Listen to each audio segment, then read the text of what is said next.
This is a quick afternoon update as we have breaking weather news as the Storm Prediction Center has issued a new day one SPC outlook as of 11:30. If you tune into our forecast update that we posted across our platforms earlier, we mentioned that if there's any changes, we were going to bring you an update coming in a little bit later just because we had a couple things going on, but we were also looking a little bit more in depth at the forecast, and we wanted to make sure that we're giving you the best information as possible. Starting off with the day one outlook that was updated. As you can see, the Storm Prediction Center has expanded that enhanced risk now into portions of North Texas, whereas almost all the rest of our coverage area is now in a slight risk for this severe weather. So we're going to break down the individual risks here real quick, and we'll show you that the tornado risk basically includes all of North Texas.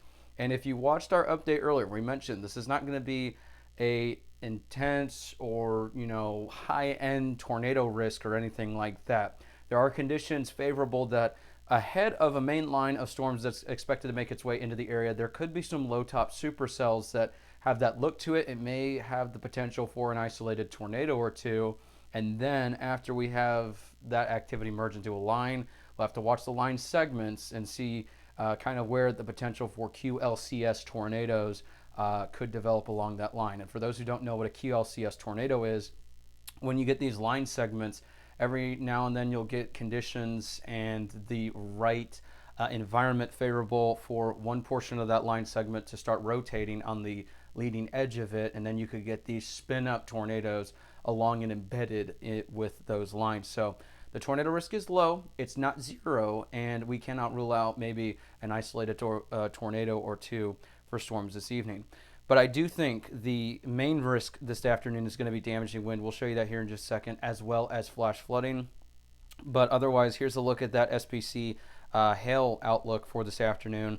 And areas along and west of I-35, they have the potential to see hail up to potentially tennis ball, just because in our western counties, far western counties as well. So we're going to see some isolated initiation, meaning that we're going to get this more discrete activity with the potential for more supercell activity before it merges into a line. And if any of these cells are more isolated or discrete, these will be the ones that are capable of not only an isolated tornado risk, but the risk for hail anywhere between quarter to $half all the way up to tennis ball size there as well. Finally, here's a look at the significant hail risk for our hail risk. And as you can see, some counties in our far northwestern and western counties have the potential with that significant hashed area. Like I said, hail up to tennis ball, maybe even a little bit larger. As we're going to have to be watching because that will be that isolated development that I mentioned. Finally, here's a look at the wind risk. They have expanded that enhanced risk further into the Metroplex, mainly because of the damaging wind risk. And we'll show you with our Futurecast radar models. But right now, the potential for intense winds up to 90 miles an hour are possible. And we'll show you here with the enhanced significant hashed area in a large portion of our western and northwestern counties.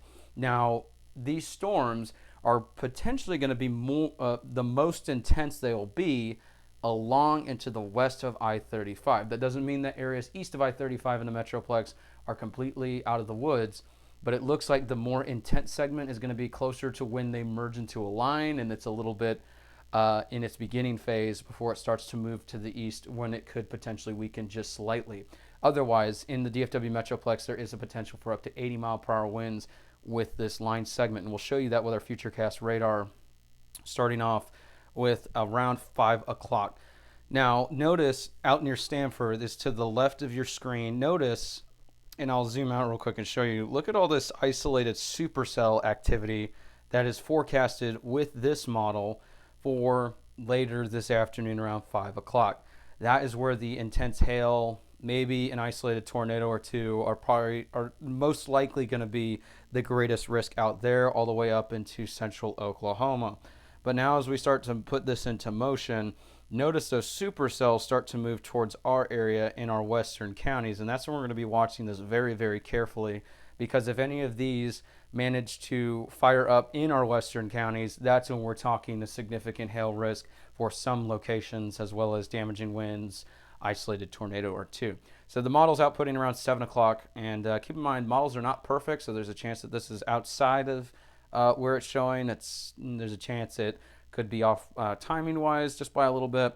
So we're going to be watching it very carefully. But notice around 7 o'clock, 8 o'clock, 9 o'clock, these start to merge into a line. We'll be watching our Red River counties as there could still be some intense storms from Oklahoma making their way south into the Red River area. And then this line pushes through. We're going to say between 9 o'clock tonight and roughly 1 in the morning is when that line that is going to be making its way through the Metroplex is going to be present in the metro area. And notice as it continues to push further to the southeast, this model is continuing its intensity. So we need to be watching very carefully into the late night hours, early overnight, for the potential for, like we said, damaging straight line winds, isolated tornadoes, stuff like that. So it's not going to be every single person in North Texas sees widespread intense severe weather, but there is going to be the chance that most likely a large portion, if not all of us, are going to see the potential for damaging winds of 60 to 70 miles an hour. The hail risk is going to be isolated from mostly that discrete activity that we mentioned earlier. The tornado risk is also going to be isolated as well. It is 100% guaranteed that everyone in North Texas is going to see rain. So just to get that out of the way, we want to let you know all of North Texas is going to see some type of rainfall today. It's not a guarantee that every single person in North Texas sees severe weather, but when we get these squall lines that make their way through, we want to make sure that you're weather ready and that you have ways to receive alerts. Download our free mobile app. Stay tuned to the streaming updates like this, just because there is the potential that a fairly widespread portion of our area with this squall line could see some intense winds between 60, 70, and even some isolated instances of 80 mile an hour or more. So, like we said, this is not any reason to panic. This is just, we want to let you know. And this is why we have these weather alert days. And every time there's any sort of severe weather risk here in North Texas, we put the channel into this mode. We put the app, we go into media and do this just to let you know there's a risk that we want you to be aware of. We're keeping a very close eye on it. We're tracking it very closely.